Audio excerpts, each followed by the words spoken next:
Nobody here is in favor of hateful speech. Nobody here is in favor of gratuitous insult. Nobody here is in favor of mockery. But once you start to outlaw those things and make them criminal offenses, then we're all in trouble and we're all at risk.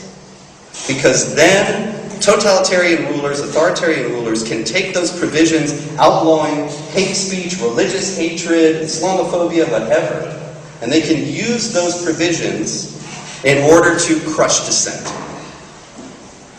And the organization of the Islamic Conference is trying to bring that provision of Islamic law into the West. And they're having very great success. They have passed it at the UN every year as a non-binding resolution.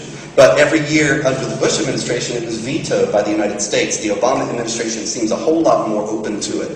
But there is a little problem with the First Amendment in terms of bringing it here, at least so far. But in any case,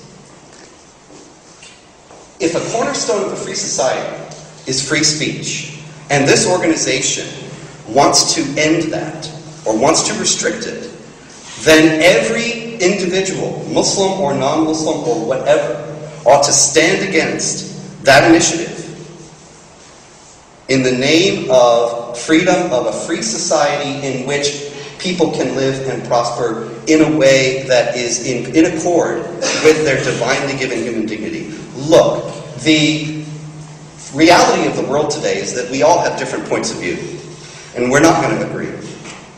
It just is not going to happen. And so we have two choices. We can either have free speech and we all discuss things amongst ourselves, and we have a free and open debate, and even maybe an acrimonious one at times. And as long as we are not trying to impose our will upon each other, but we are working to convince one another of the rightness of our perspectives, then there's nothing to be afraid of.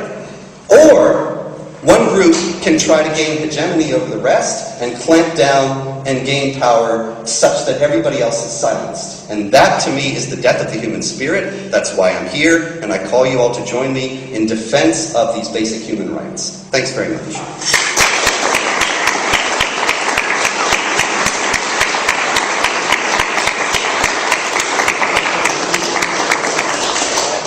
The event is not over. We will reconvene in room R107 for Q&A. If you want to help with the cleanup, that would be greatly appreciated. Thank you.